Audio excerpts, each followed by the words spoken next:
Auntie Shade reminds us beauty wey no get care na dust go cover am. You need a small braid extension, pick it like the way I'm doing, and then after picking it, you brush it and comb it and apply, your hair oil. And then the next you get this kind of coiler, and then you roll the braid extension on the coiler like this, because what we're going to be doing is to coil this particular braid extension. So you just need a small braid extension, and then this is your boiling water, add a little bit of conditioner, and that's it. You put your braid extension for about 15 minutes so it coils.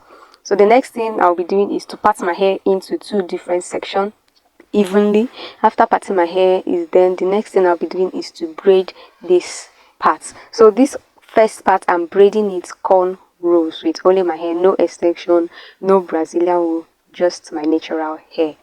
So you're going to be braiding it like the way I'm doing.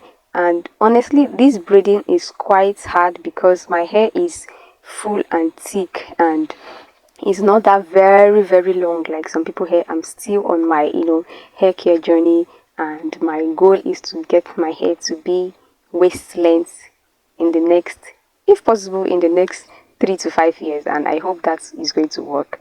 So the braiding of this is quite hard because my hair is a little bit short, and I just finished washing it. But if you have a long hair, this braiding part will be very easy for you.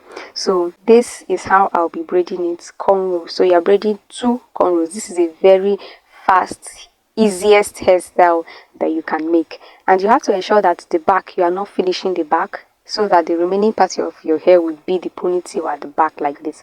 But if you have those human hair, ponytail human hair, you can add it to the back, but I'm just going to use only my hair like this.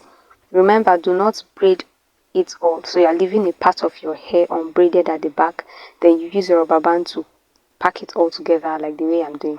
And then the next thing is to get my coiling braid extension, and then use my crochet pin and then put it at the front. So I'm going to be putting it at one part and at the other part. So you are going to be using your crochet pin, dip it inside your cornrow extension, then pull out the braid extension, and then notch it and tie it very well. And this is your ready-made easiest hairstyle, protective hairstyle you can make on the go. Thank you for watching.